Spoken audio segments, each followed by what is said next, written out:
देखिए बच्चों, अपना टॉपिक है आज का हाइड्रोकार्बन का नामकरण। के हाइड्रोकार्बन का नामकरण कैसे किया जाता है। अब हाइड्रोकार्बन का जब हम नामकरण करते हैं तो नामकरण के लिए हमारे पास तीन अलग अलग पद्धतियां उपलब्ध है कि यहाँ पर हम क्या है कि नामकरण नोमेनक्लेचर कैसे करते हैं। कि हमारे पास कार्बनिक यौगिकों के नामकरण की तीन पद्धतियां प्रचलित है। उन तीनों पद्धतियों के आधार पर हम कार्बनिक यौगिकों का नामकरण कर सकते हैं। वो तीनों पद्धतियां कौन कौन सी है देखिए। इसमें नंबर 1 है इसमें रूढ़ नाम पद्धति। दूसरी है इसमें व्युत्पन्न नाम पद्धति। और तीसरी पद्धति है IUPAC नाम पद्धति। तो यहाँ पर ये तीन प्रचलित पद्धतियां हैं कार्बनिक यौगिकों के या हाइड्रोकार्बन के नामकरण की, जिसमें रूढ़ नाम पद्धति है, व्युत्पन्न नाम पद्धति है और IUPAC नाम पद्धति है। हम बात करें इसमें सबसे पहले कि यहाँ पर ये जो पद्धतियां हैं, इन पद्धतियों में सबसे ज्यादा प्रचलित पद्धति जो है वो IUPAC पद्धति है, क्योंकि रूढ़ नाम पद्धति और व्युत्पन्न नाम पद्धति हर कार्बनिक यौगिक के नामकरण को इतनी आसानी से नहीं समझा पाती है। इन सबके लिए जो है वैज्ञानिकों ने फिर IUPAC नाम पद्धति दी है। तो इसमें सबसे पहले हम इनके बारे में बात कर लें कि रूढ़ नाम पद्धति क्या होती है, व्युत्पन्न नाम पद्धति क्या होती है ना। तो सबसे पहले हम बात करते हैं रूढ़ नाम पद्धति की। रूढ़ नाम पद्धति में क्या होता है कि जो भी कार्बनिक यौगिक है जिस स्रोत से उस कार्बनिक यौगिक की उत्पत्ति हुई है, उस स्रोत के आधार पर उस कार्बनिक यौगिक का नाम लिखा जाता है। जैसे कि हम बात करें कि हमारे पास है CH4। अब CH4 जो है कि ये हमारे पास एक कार्बनिक यौगिक है। अब कार्बनिक यौगिक है, इसका रूढ़ नाम की बात करें हम तो इसका रूढ़ नाम जो है वो होता है मार्श गैस। मार्श गैस क्यों है? क्योंकि इसका जो स्रोत है दलदल। ये क्या है? दलदल से प्राप्त होती है। इस आधार पर इसको मार्श गैस कहा गया है। फिर देखना कि जैसे हमारे पास है CH3OH, है ना। CH3OH इसे हम कहते हैं कास्ट स्पिरिट।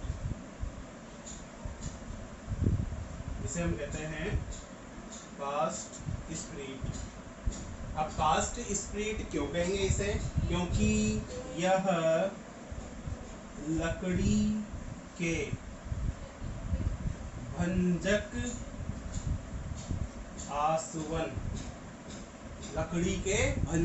आसवन से प्राप्त होती है। इस आधार पर इसका नाम क्या रखा गया है? Caste spirit. फिर हम आगे और बात करें यौगिकों की कि जैसे हमारे पास HCOOH है, इसे हम कहते हैं फॉर्मिक अम्ल।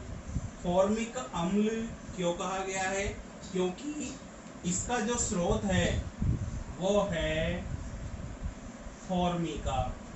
इसका स्रोत जो है वो है फॉर्मिका, और फॉर्मिका को हम हिंदी में कहते हैं लाल चींटी। तो लाल चींटी जिसका लैटिन नाम है फॉर्मिका, और फॉर्मिका से बना है फॉर्मिक अम्ल।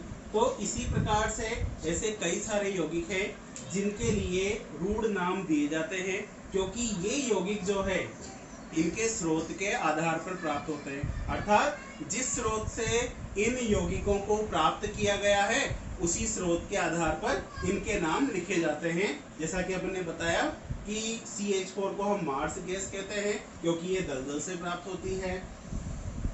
CH3OH जिसे हम सामान्य मेथेनॉल भी कहते हैं, है ना, लेकिन इसका जो रूट नाम है वो है कास्ट स्ट्रीट, क्योंकि इसका स्रोत जो है वो है लकड़ी के भंजक आसवन से। मतलब लकड़ी का जब भंजक आसवन किया जाता है तो उससे हमें ये प्राप्त होती है, क्रैकिंग प्रोसेस ऑफ स्टिक। तो यहाँ पर लकड़ी के भंजक आसवन से प्राप्त करते हैं। इसी प्रकार से HCOOH जिसे हम फॉर्मिक अम्ल कहते हैं, जो कि फॉर्मिका, जिसका स्रोत क्या है, फॉर्मिका, और फॉर्मिका एक लैटिन शब्द है जिसका हिंदी नाम क्या है, लाल चींटी, अर्थात लाल चींटी से प्राप्त होता है, इसलिए इसको क्या नाम दे दिया, फॉर्मिक अम्ल नाम दे दिया। इसके अलावा अगर हम बात करें तो हमारे पास है CH3COOH, इसका नाम है एसिटिक अम्ल। क्या है ये, एसिटिक अम्ल। एसिटिक अम्ल क्यों है, क्योंकि ये प्राप्त किया जाता है एसीटम से। एसीटम को हम हिंदी में कहते हैं सिरका, अर्थात सिरका से प्राप्त होने के कारण इसका नाम क्या दे दिया हमें, एसिटिक अम्ल। अब आप इसे नोट कर लो।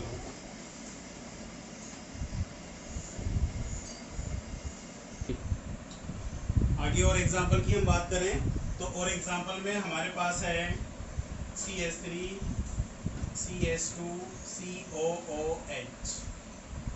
इसका ये देखो 3 कार्बन वाला कार्बोक्सिलिक अम्ल है, और 3 कार्बन वाले कार्बोक्सिलिक अम्ल को रूड नाम में हम कहते हैं प्रोपियोनिक अम्ल, जिसका स्रोत है प्रोपियोन, और प्रोपियोन को हम कहते हैं फैट यानी वसा। वसा से प्राप्त होता है, इसका स्रोत क्या है, वसा, इसलिए इसका नाम क्या है, प्रोपियोनिक अम्ल। फिर देखना CH3CH2CH2COOH 4 कार्बन वाला कार्बोक्सिलिक अम्ल, जिसका नाम है ब्यूटेरिक या ब्यूटायरिक अम्ल कह सकते हैं हम। और ब्यूटेरिक अम्ल जो कि प्राप्त इसका स्रोत है ब्यूटायरम, और ब्यूटायरम बना है बटर से, यानी कि मक्खन। तो इस तरीके से मक्खन से प्राप्त होता है, बटर से, इसलिए इसका नाम क्या है, ब्यूटेरिक अम्ल। फिर बात करें हम CH3CH2CH2COOH, ये है वैलेरिक अम्ल। वैलेरिक अम्ल किससे प्राप्त हुआ है, वैलेरियन प्लांट।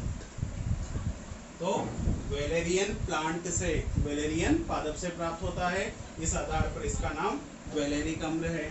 फिर इसके बाद हमने बात करें COOH, इसका नाम है ऑक्सैलिक अम्ल। ऑक्सैलिक अम्ल ये प्राप्त होता है ऑक्सैलियस प्लांट। ऑक्सैलियस प्लांट जो कि सिंपल भाषा में हम कहें टमाटर का पौधा, है ना, टमाटर का पौधा होता है ऑक्सैलियस प्लांट, और टमाटर में जो अम्ल मिलता है वो है ऑक्सैलिक अम्ल या ऑक्सैलिक अम्ल। इसी प्रकार अगर हम बात करें यहाँ पर कि ये CH3CHOH इसका नाम है लैक्टिक अम्ल। लैक्टिक अम्ल प्राप्त होता है लैक्टम से, और लैक्टम का अर्थ क्या होता है? दूध। तो दूध से प्राप्त होता है, तो इसका स्रोत क्या है? दूध। इस आधार पर इसको लैक्टिक अम्ल नाम दे दिया। ये ऑक्सेलियस प्लांट से प्राप्त होता है, तो इसका ऑक्सेलिक अम्ल नाम दे दिया। तो इस तरीके से और भी कई सारे यौगिक हैं, है ना? तो और भी कई सारे यौगिक हैं, जैसे हम बात करें NH2CO NH2, इसका रूढ़ नाम है यूरिया, और इसका स्रोत क्या है? यूरिन, अर्थात मूत्र। तो यूरिन से प्राप्त होता है, इस आधार पर इसका नाम क्या रख दिया? यूरिया। तो ऐसे हिप्यूरिक अम्ल जो घोड़े से प्राप्त होता है ना? तो ऐसे कई सारे यौगिक हैं। अब इस क्या होता है कि इस पद्धति में अब हमें नाम को समझना है, तो नाम को समझने के लिए हमें उस यौगिक का स्रोत याद रखना होगा, और उस स्रोत का लैटिन नाम हमें पता होना चाहिए, और उसके आधार पर इन कार्बनिक यौगिकों के रूढ़ नाम लिखे जाते हैं। तो यहाँ पर हर यौगिक के लिए हम रूढ़ नाम इतना आसानी से याद नहीं रख सकते हैं, इस आधार पर इस पद्धति को हम ज़्यादा उपयोग में भी नहीं लेते हैं। इसके बाद हम दो और पद्धतियाँ हमारे पास, व्युत्पन्न नाम पद्धति है, एक IUPAC नाम पद्धति है। अब देखो व्युत्पन्न नाम पद्धति जो है, इसके बारे में हम पढ़ेंगे, पहले आप इसे नोट कर लो। इसके अलावा देखो कि हमारे पास ऐसे और भी कई सारे यौगिक हैं, जैसे सिट्रिक अम्ल है, जो सिट्रस प्लांट अर्थात नींबू का पौधा, नींबू में जो अम्ल होता है वो सिट्रस अम्ल है ना? तो जैसे कि हमने और बताया हिप्यूरिक अम्ल है जो घोड़े से प्राप्त किया जाता है। तो ऐसे कई सारे यौगिक हैं जो अलग अलग प्रकार के स्रोतों से प्राप्त होते हैं। इसके बाद हम बात करते हैं रूढ़ नाम पद्धति की, व्युत्पन्न नाम पद्धति।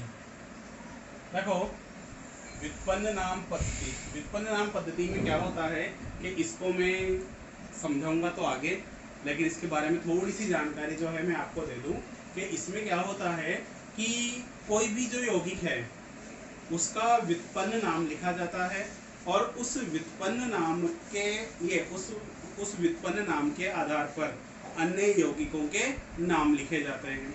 अब व्युत्पन्न नाम लिखने के लिए जो हमें सबसे ज़रूरी टॉपिक है वो है हमारा विभिन्न प्रकार के एल्किल समूह। क्योंकि क्या है कि हम व्युत्पन्न नाम लिखें या IUPAC नाम लिखें, हमें एल्किल समूह के बारे में जानकारी होना चाहिए, क्योंकि एल्किल समूह एक ऐसा पार्ट है जिसके आधार पर हम जो है IUPAC के नाम नहीं लिख सकते, हम इसके अलावा व्युत्पन्न नाम भी नहीं लिख सकते हैं। तो हम इस नाम के पहले, इस नाम पद्धति के पहले जो है हम बात करेंगे एल्किल समूह के। एल्किल समूह होते क्या है और उनको किस तरीके से लिखा जाता है और किस तरीके से उनको तैयार किया जाता है। जैसे कि हम जानते हैं कि हमारे पास एल्केन श्रेणी के यौगिक हैं, जैसे CH4 है, इसको हम लिखते हैं मेथेन। CH3 इसको हम लिखते हैं एथेन।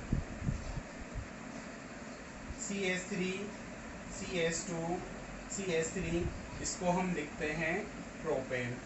तो यहाँ पर एल्किल समूह, क्योंकि यहाँ पर क्या है, ये जो हमने इनके नाम लिखे ना, मेथेन, एथेन, प्रोपेन, ये क्या है, हमारे पास कार्बन की संख्या के आधार पर हमारे पास कुछ रूट नाम होते हैं, और उन रूट नाम में हम जो है ये देखते हैं कि अगर कार्बनिक यौगिक में एकल बंध है तो हम उस रूट नाम में अनुलग्न एन जोड़ देते हैं, तो एन जोड़ने पर वो एल्केन बन जाता है। ये जैसे रूट नाम है तो रूट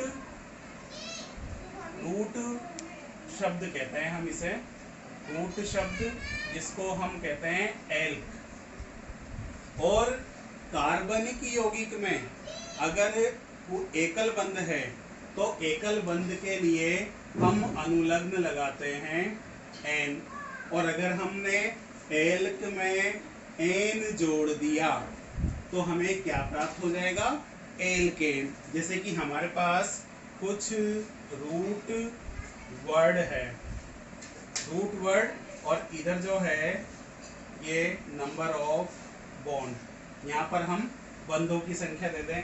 तो यहाँ पर देखो रूट वर्ड जिसे हम कहते हैं एल्क, है ना, तो रूट वर्ड एल्क जो है किसके लिए लिखते हैं, जैसे अगर मान लो कि हमारे पास श्रृंखला में केवल एक कार्बन है तो इसके लिए हम रूट वर्ड यूज करते हैं मैथ। अगर हमारे पास श्रृंखला में दो कार्बन है तो इसके लिए हम रूट वर्ड जो यूज करते हैं वो है एथ। अगर हमारे पास श्रृंखला में तीन कार्बन है तो उनके लिए जो है यहाँ पर रूट वर्ड जो यूज करते हैं वो है हमारे पास प्रोप।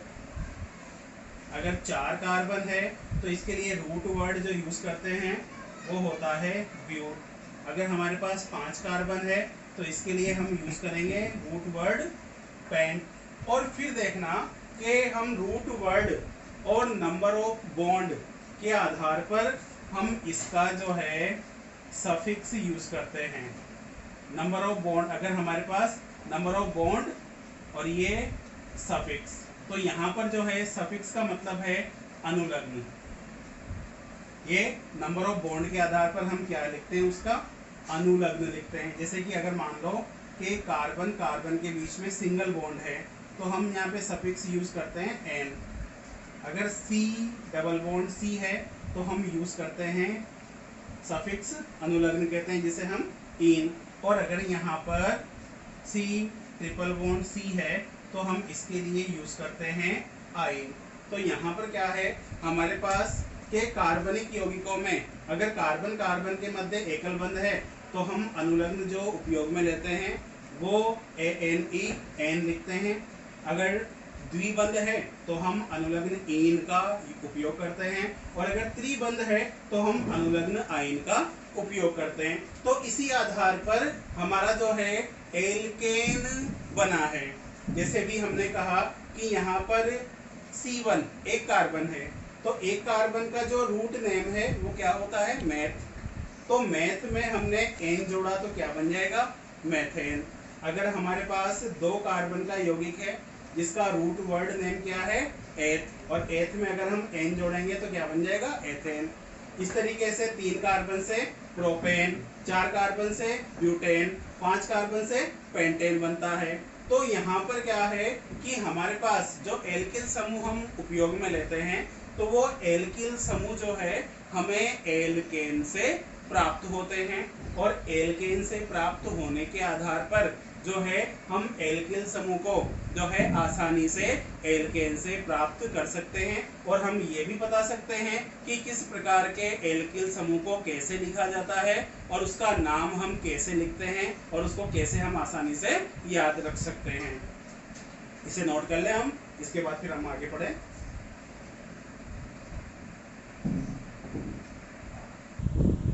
देखना हम बात करें एल्किल ग्रुप के बारे में, एल्किल समूह के बारे में कि हम एल्किल समूह को कैसे लिखते हैं। जैसे भी हमने थोड़ी देर पहले बताया कि एल्केन श्रेणी के यौगिकों से हम एल्किल ग्रुप को आसानी से तैयार कर सकते हैं। तो जैसे देखना कि हमारे पास एक एल्केन है, ये एल्केन है ना, और यहाँ पर इसका हम नाम लिख दें और यहाँ पर एल्किल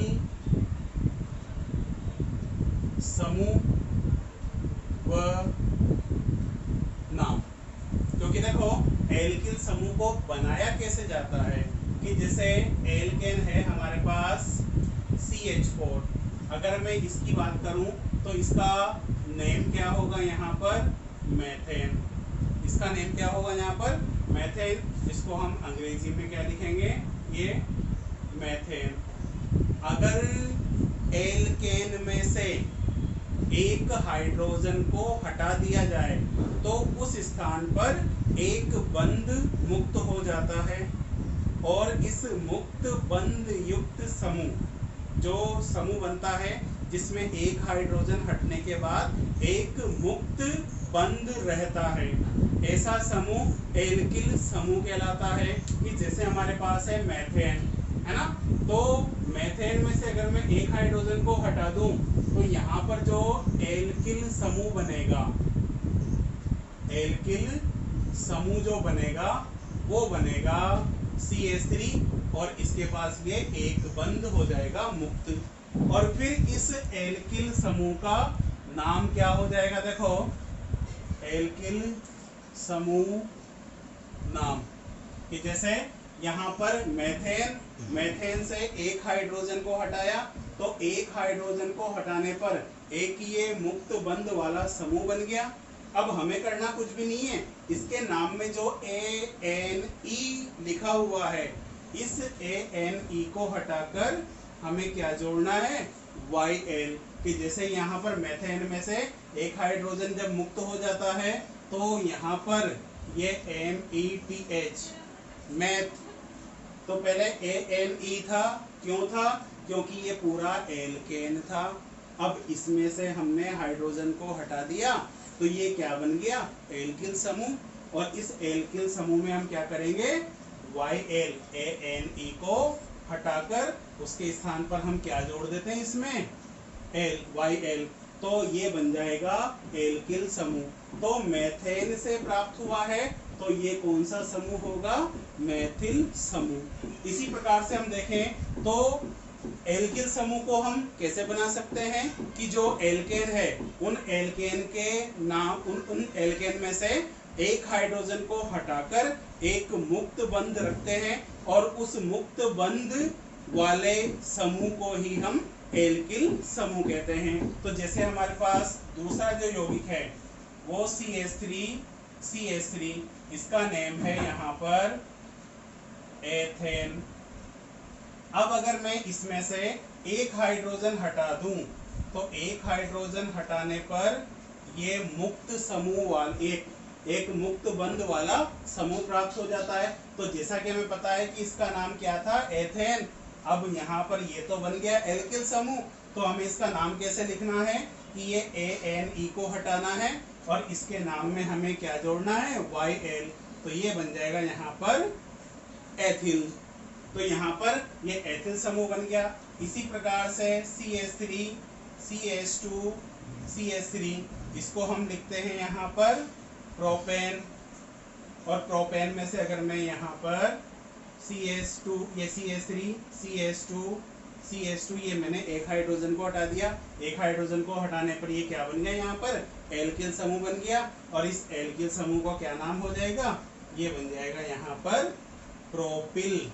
ये प्रोपिल, क्योंकि यहाँ पर क्या है कि जब ये एल्केन को हम एल्किल समूह में बदलते हैं तो एल्किल समूह में बदलने पर जो है ये ANE, जो इसके नाम में ANE होता है, इसको हटाकर क्या लिखा जाता है, YL। और ये एल्केन से हमें प्राप्त हो जाता है एल्किल समूह। इसके बाद अगर हम बात करें कि यहाँ पर देखना कि और भी कई सारे अलग अलग प्रकार के समूह आते हैं, है ना। जैसे प्रोपिल में जो है, एक तो ये प्रोपिल है। अगर मान लो कि जैसे प्रोपिल है तो इसमें अगर या तो प्रारंभ, ये तो अंतिम या फिर प्रारंभिक कार्बन से अगर हम यहाँ पर ये एक हाइड्रोजन मुक्त करते हैं तो ये केवल ओनली प्रोपिल बनता है। लेकिन अगर मान लो कि हम इस बीच वाले कार्बन से हाइड्रोजन हटाते हैं तो यहाँ पर देखना कि मैंने बीच वाले कार्बन से हाइड्रोजन को हटा दिया और यहाँ पर ये CH और ये CH3 है। देखो कि दोनों कार्बन, ये दोनों जगह पर CH3 समूह है, लेकिन बीच वाले कार्बन पर मैंने एक हाइड्रोजन को हटा दिया है। तो इस हाइड्रोजन को यहाँ से हटाने के बाद ये क्या बन गया, एल्किल समूह हो गया। अब इस एल्किल समूह का नाम क्या लिखेंगे हम, इस एल्किल समूह का नाम लिखेंगे हम आइसोप्रोपिल। क्या लिखेंगे हम इसका नाम, आइसोप्रोपिल। अब देखो कई सारे स्टूडेंट होते हैं जिनको ये आइसो, नियो, इनमें थोड़ी सी प्रॉब्लम होती है। अब ये आइसो नियो की प्रॉब्लम को हम आसानी से सोल्व कर सकते हैं, कोई बड़ी बात नहीं है। कि हम आइसो कब लिखें, क्योंकि जैसे प्रोपिल है तो प्रोपिल को हम आइसो बना देते हैं, तो प्रोपिल को भी लिख सकते हैं आइसो, हम ब्यूटिल को भी आइसो लिख सकते हैं, पेंटिल को भी आइसो लिख सकते हैं। तो आइसो कब और कैसे लिखा जाता है इसके बारे में हम डिस्कस करेंगे। पहले हम इनको लिख लें।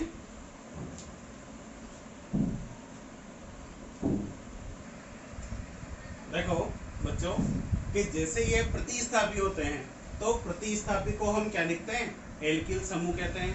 प्रतिस्थापी को हम एल्किल समूह के नाम से जानते हैं। लेकिन एल्किल समूह का जो नाम आता है वो एल्किल समूह का नाम याद है अलग अलग रूप में लिखा जाता है। देखो किस तरीके से, जैसे मेरे पास ये एल्किल ग्रुप है तो इस एल्किल समूह को मैं याद है कैसे लिख सकता हूँ, एक तो नॉर्मल, क्योंकि हमारे पास जो एल्किल समूह होते हैं ना वो एल्किल समूह नॉर्मल जिसके लिए हम एन यूज करते हैं, तो नॉर्मल एल्किल समूह होता है। इसके अलावा हमारे पास जो है आइसो एल्किल समूह भी होता है। इसके अलावा हमारे पास जो है नियो एल्किल समूह भी होता है। फिर इसके अलावा हमारे पास जो है यहाँ पर द्वितीयक यानी कि 2 डिग्री एल्किल समूह भी होता है। और हमारे पास ये तृतीयक 3 डिग्री एल्किल समूह भी होता है। क्योंकि यहाँ पर एल्किल समूह जो है, एल्किल समूह का जब हम नाम लिखते हैं तो हम कई बार जो है नॉर्मल शब्द का प्रयोग करते हैं, कई बार हम आइसो शब्द का प्रयोग करते हैं, कई बार हम नियो शब्द का प्रयोग करते हैं, द्वितीय का उपयोग करते हैं, तृतीय का उपयोग करते हैं। अब एक बात आप हमेशा ध्यान रखना कि जैसे मैथिल समूह है, एथिल समूह है और प्रोपिल समूह है, इन तीनों में कभी भी जो है नॉर्मल शब्द का प्रयोग नहीं किया जाता। क्योंकि यहाँ पर क्या है कि नॉर्मल शब्द का प्रयोग हम कब करते हैं, जब एल्किल समूह को तो हमने बता दिया कि एल्किल समूह क्या होता है कि एल्केन में से जब एक हाइड्रोजन हट जाता है तो एक हाइड्रोजन के हटने के बाद वो क्या बन जाता है, एल्किल समूह बन जाता है।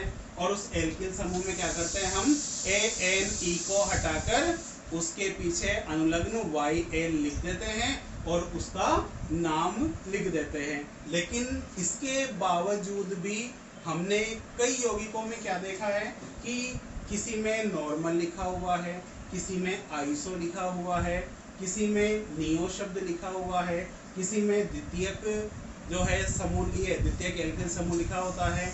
जैसे द्वितीयक ब्यूटिल द्वितीयक ब्यूटिल समूह, तृतीयक ब्यूटिल, ऐसे आइसोप्रोपेन, आइसोप्रोपिल, आइसोब्यूटिल, आइसोपेंटिल, ऐसे कैसे नियोपेंटिल, नियोहेक्सिल। तो ऐसे कई प्रकार के समूह होते हैं जिनमें नॉर्मल, आइसो, नियो, द्वितीयक, तृतीयक इनका उपयोग किया जाता है। अब हम एक एक करके बात करते हैं कि हम नॉर्मल का प्रयोग कब करते हैं, आइसो का प्रयोग कब करते हैं, नियो का प्रयोग कब करते हैं, द्वितीयक और तृतीयक का प्रयोग कब करते हैं। सबसे पहले हम बात करें इसके बारे में कि ये इनके बारे में।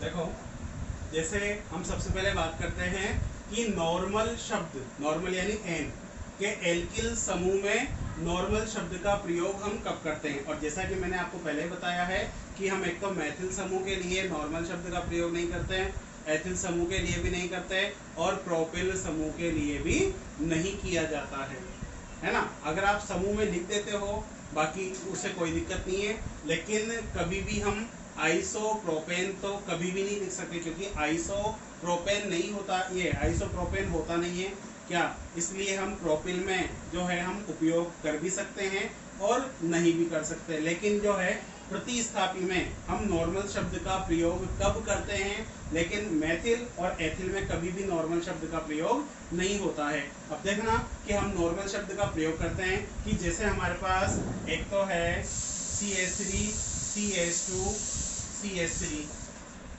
एक है CH3 CH2 CH2 CH3, एक है CH3 CH2 CH2 CH2 और ये CH3। अब यहाँ पर देखना कि मैं इसका नाम क्या लिखा हमने, इसका ये एल्केन है और इस एल्केन का नाम क्या है यहाँ पर, प्रोपेन। ठीक है, लेकिन जैसे देखना कि मैंने इसमें से CH3 CH2 CH2 और ये बॉन्ड यहाँ पर देखना, एक तो इसको हम ऐसे लिख दें, फिर यहाँ पर ये जो है ब्यूटेन, इसको हम प्रतिस्थापी के रूप में कैसे लिखेंगे, CH3 CH2 CH2 CH2, फिर इसको हम प्रतिस्थापी के रूप में ये CH3 CH2 CH2 CH2 और ये CH2। तो यहाँ पर ध्यान से देखना कि इन सभी में ये ब्यूटेन है, ये पेंटेन है। अब यहाँ पर आप देखना कि इसमें अगर अंतिम या पहले कार्बन से हाइड्रोजन मुक्त होता है, इन तीनों एग्जाम्पल में ध्यान से देखना कि अंतिम कार्बन पे आप इसे अंतिम कह सकते हो, और अगर ये इधर आ जाए तो अगर हमने इधर से काउंट किया है तो इसको अंतिम मान ले, इसको पहला मान ले। तो अगर पहले और अंतिम कार्बन से हाइड्रोजन मुक्त होता है तो ऐसे एल्केन से जो एल्किल समूह बनता है उसके लिए हम नॉर्मल शब्द का प्रयोग करते हैं। जैसे देखना ध्यान से, इसको हम क्या लिख सकते हैं, नॉर्मल प्रोपिल, क्योंकि देखो इसमें अंतिम कार्बन पर क्या है, एक हाइड्रोजन को हटाया गया है। इसमें भी देखना कि अंतिम कार्बन पर एक हाइड्रोजन को हटाया गया है, तो यहाँ पर इसके लिए हम क्या लिखेंगे, नॉर्मल। अब जैसे ब्यूटेन है तो नॉर्मल ब्यूटेन से क्या बनेगा, नॉर्मल ब्यूटिल। इसी तरीके से जो है यहाँ पर जो है ये है पेंटेन, तो यहाँ पर भी देखो अंतिम कार्बन पर या तो यहाँ से हाइड्रोजन हटाया जाए या फिर यहाँ से हाइड्रोजन हटाया जाए। तो अगर पहले और अंतिम कार्बन से हाइड्रोजन को हटाया गया है तो हम वहां पर नॉर्मल शब्द का प्रयोग करते हैं, और नॉर्मल को पूरा ना लिखकर हम उसके स्थान पर क्या लिखते हैं, केवल एन का प्रयोग करते हैं। तो यहाँ पर ये पेंटेन है, तो पेंटेन से जो प्रतिस्थापी बनेगा वो क्या बनेगा, पेंटिल। लेकिन इसके देखो अंतिम या प्रथम कार्बन से अगर हाइड्रोजन हटाया गया है तो इसका नाम क्या हो जाएगा, नॉर्मल पेंटिल। तो इस तरीके से हम नॉर्मल शब्द का प्रयोग करते हैं। आप इन एग्जाम्पल को उतारिए, इसके बाद हम बात करेंगे आइसो का प्रयोग कैसे करते हैं। देखो इसके बाद हम नंबर 2 पर आइसो शब्द का प्रयोग। देखो आइसो शब्द का प्रयोग हम कहाँ और कैसे करते हैं। देखना कि जैसे हमारे पास ये एक कार्बन है जिससे एक हाइड्रोजन मुक्त हुआ है, एक कार्बन है जिससे एक हाइड्रोजन मुक्त हुआ है, और इस कार्बन से हमने CH3 और ये CH3, ये देखो दो मैथिल समूह जोड़ रखे हैं। एक ऐसा कार्बन जिससे दो मैथिल समूह जुड़े हों और उस कार्बन से अगर हाइड्रोजन मुक्त होता है तो हम यहाँ पर आइसो शब्द का प्रयोग करते हैं। जैसे कि यहाँ पर देखो 3 कार्बन है, अगर यहाँ पर CH2 होता तो हम इसे क्या लिखते, प्रोपेन लिखते। लेकिन हम यहाँ से एक हाइड्रोजन हटा दिया हमने, तो हाइड्रोजन हटाने के बाद ये क्या बन गया, एल्किल समूह बन गया। तो इस एल्किल समूह में आपको क्या देखना है कि अगर इस कार्बन से एक हाइड्रोजन मुक्त हुआ है और इस कार्बन से 2 मैथिल समूह जुड़े हुए हैं, तब आप कौन सा शब्द प्रयोग कर सकते हो, आइसो। तो यहाँ पर इसका नाम क्या हो जाएगा, आइसोप्रोपिल। ये कौन सा समूह बन जाएगा यहाँ पर, आइसोप्रोपिल। मतलब कहने का मतलब ये है कि आपको सिर्फ क्या देखना है, कोई सा भी प्रतिस्थापी हो, अगर उस प्रतिस्थापी में अगर आपको ऐसी व्यवस्था दिखाई दे रही है, अर्थात एक ऐसा कार्बन दिखाई दे जिससे 2 मैथिल समूह जुड़े हो, तो आप उस प्रतिस्थापी के लिए आइसो शब्द का प्रयोग कर सकते हो। इसके अलावा अगर मैं अगले यौगिक की बात करूं तो CH3 CH CH3 और ये CH2। अब यहाँ पर देखना कि यहाँ पर हाइड्रोजन मुक्त है, हाइड्रोजन नहीं है, अर्थात यहाँ पर मुक्त बंध है। इसका मतलब है कि ये एल्किल समूह है, लेकिन इसमें देखो ये वाली व्यवस्था दिखाई दे रही है हमें। ये देखो यहाँ पर ऐसी व्यवस्था दिखाई दे रही है, इसका मतलब है कि हम यहाँ पर भी आइसो शब्द का प्रयोग कर सकते हैं। लेकिन आप ये देखो कि इस एल्किल समूह में कार्बन कितने हैं, 4 है, तो 4 कार्बन के कारण हम इसे याद है क्या लिखेंगे, ब्यूटिल लिखेंगे। लेकिन इस समूह CH3 CH CH3 इस समूह की उपस्थिति के कारण हम इसे आइसो शब्द का प्रयोग करेंगे, तो इसका पूरा नाम क्या हो जाएगा, आइसो ब्यूटिल। इसी प्रकार से देखना कि जैसे CH3 CH CH3 CH2 CH2, तो इसमें भी देखो ये वाली व्यवस्था है या नहीं है। तो इस व्यवस्था के कारण, क्योंकि यहाँ पर भी देखो आइसो, अपन ने क्या कहा है, एक ऐसा कार्बन हो जिससे 2 मेथिल समूह जुड़े हों, तो हम आइसो शब्द का प्रयोग कर सकते हैं। तो यहाँ पर इसके लिए हम क्या लिखेंगे, आइसो लिखेंगे। और यहाँ पर नंबर ऑफ कार्बन कितने हैं, 1 2 3 4 5, और 5 कार्बन का एल्केन क्या होता है, पेंटेन, और उससे क्या कहते हैं, प्रतिस्थापी बनेगा, तो प्रतिस्थापी बनेगा पेंटिल, तो इसका नाम क्या हो जाएगा, आइसो पेंटिल। तो इस तरीके से हम आइसो शब्द का प्रयोग कर सकते हैं, इसे भी नोट करो। इसके बाद हम बात करें कि जैसे हम एल्किल समूह में 2 डिग्री या सेकेंडरी का प्रयोग कब और कैसे करते हैं। जैसे कि हमने कार्बन के बारे में पढ़ा है कि हमारे पास CH3 CH2 CH3, ये CH2 CH3, इसके अदर देन हम बात करें CH3 CH2 CH CH3 CH3। अब यहाँ पर अगर हम बात करें कि जैसे कि ये और ये तो है हमारे प्राथमिक कार्बन, क्योंकि इन कार्बन से केवल एक ही कार्बन जुड़े हुए हैं, ये 1 डिग्री। फिर इस कार्बन की बात करें, इस कार्बन से 1 और 2 कार्बन जुड़े हुए हैं, तो ये 2 डिग्री कार्बन हो गया। ये भी 2 डिग्री कार्बन, क्योंकि इस कार्बन से भी 1 और 2 कार्बन जुड़े हुए हैं, और ये यहाँ पर 1 डिग्री कार्बन है ना। तो यहाँ पर हम ये 2 डिग्री या सेकेंडरी और 3 डिग्री या टर्शरी का प्रयोग दोनों को एक साथ पढ़ लेते हैं यहाँ पर। तो इसमें देखना ध्यान से कि हमारे पास अगर द्वितीयक कार्बन से, अगर दूसरे कार्बन से हाइड्रोजन मुक्त होता है, या जो कहें कि मुक्त बंध द्वितीयक कार्बन पर है, तो हम उसका नाम जो है एल्किल समूह में द्वितीयक या 2 डिग्री शब्द का प्रयोग कर सकते हैं। जैसे कि हमने कहा है कि ये क्या है, नॉर्मल ब्यूटेन है। क्या है ये, नॉर्मल ब्यूटेन है। तो यहाँ पर इसमें देखना कि CH3 CH CH2 CH3, तो अब इस ब्यूटेन में याद है क्या किया हमने कि जो 2 डिग्री जो द्वितीयक कार्बन है, द्वितीयक कार्बन से हमने एक हाइड्रोजन को मुक्त किया है। और अगर मुक्त बंध जो है द्वितीयक कार्बन पर है, तो हम किसका उपयोग करते हैं, 2 डिग्री का। जैसे कि हमें पता है कि ये पूरा एल्केन था, तो ब्यूटेन है, लेकिन अब जैसे एक हाइड्रोजन मुक्त होने के बाद ये क्या बन गया, प्रतिस्थापी बन गया, और इस प्रतिस्थापी का नाम हम क्या लिखेंगे, ब्यूटिल। क्या लिखेंगे इसे हम, ब्यूटिल। तो ये कौन सा ब्यूटिल हो गया, 2 डिग्री ब्यूटिल। क्यों, क्योंकि इसमें मुक्त बंध जो है वो कौन से कार्बन पर उपस्थित है, 2 डिग्री कार्बन पर।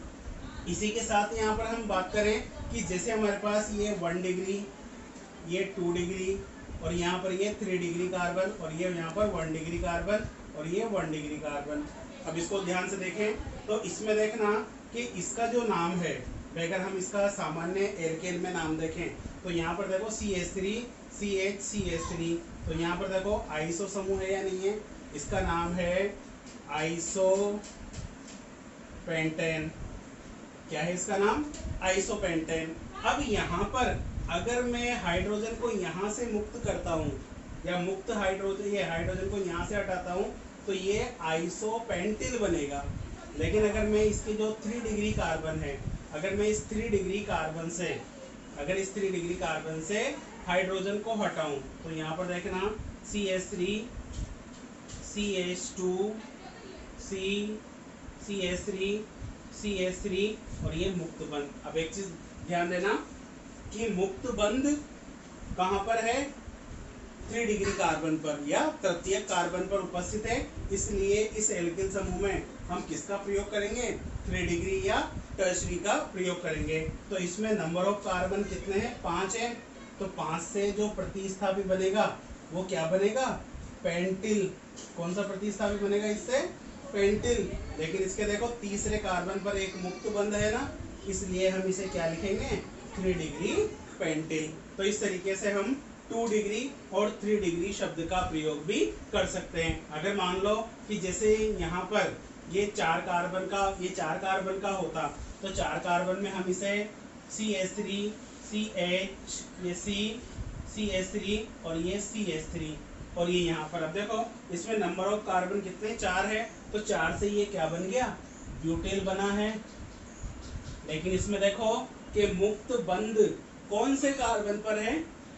3 डिग्री कार्बन पर। और जब मुक्त बंध 3 डिग्री कार्बन पर हो तो इसका नाम क्या हो जाएगा? 3 डिग्री ब्यूटेल। तो इस तरीके से हम 2 डिग्री और 3 डिग्री का प्रयोग द्वितीयक, तृतीयक, जिन्हें हम सेकेंडरी और टर्शरी भी कहते हैं, तो इनका प्रयोग आसानी से कर सकते हैं। इसे नोट करें अब। इसके बाद बच्चों हम देखें कि लास्ट है ये नियो शब्द का प्रयोग, कि हम नियो शब्द का प्रयोग कब और कैसे करते हैं।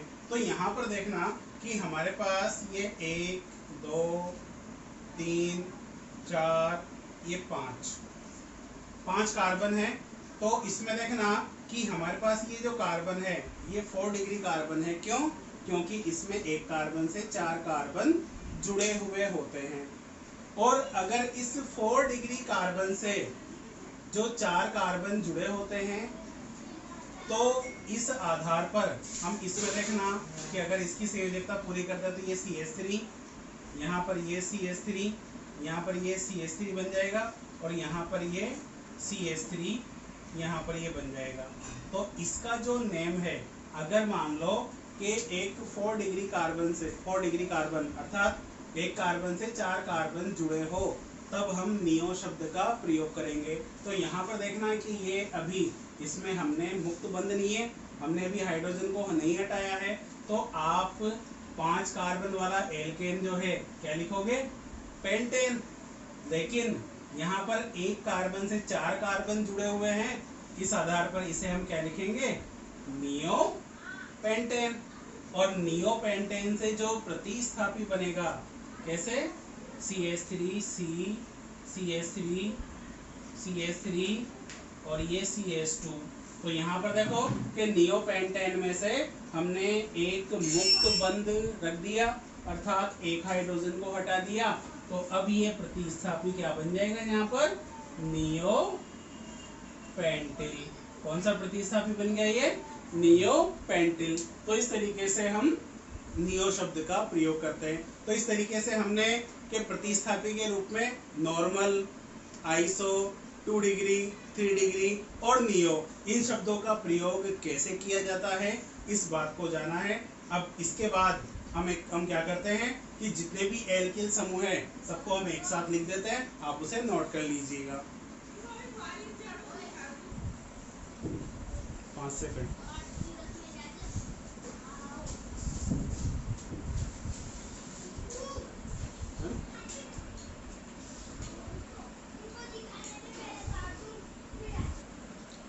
बच्चों, जैसा कि हमने देखा कि हमने आज जो है ये नामकरण की प्रक्रिया को प्रारंभ किया है। इसमें हमने कुछ रूढ़ नाम के बारे में बताया है, कुछ नॉर्मल, आइसो, नियो, इन शब्दों के प्रयोग के बारे में बताया है। तो अगली वीडियो में हम IUPAC से चालू करेंगे और IUPAC के बारे में पढ़ेंगे। इनको ध्यान से जितनी ये वीडियो है कम से कम 2 बार देखें, 2 से 3 बार देखें और इसको इनमें जो लिखा है उसको ध्यान से लिखें, समझें, चाहे उसको वीडियो को 2 बार देखना पड़े। और अपने फ्रेंड्स जो भी 12th में हैं उनको भी आप कहें कि ये वीडियो को अच्छे से पढ़ें, अच्छे से देखें, ताकि उन्हें भी ऑर्गेनिक केमिस्ट्री के बारे में जानकारी प्राप्त हो।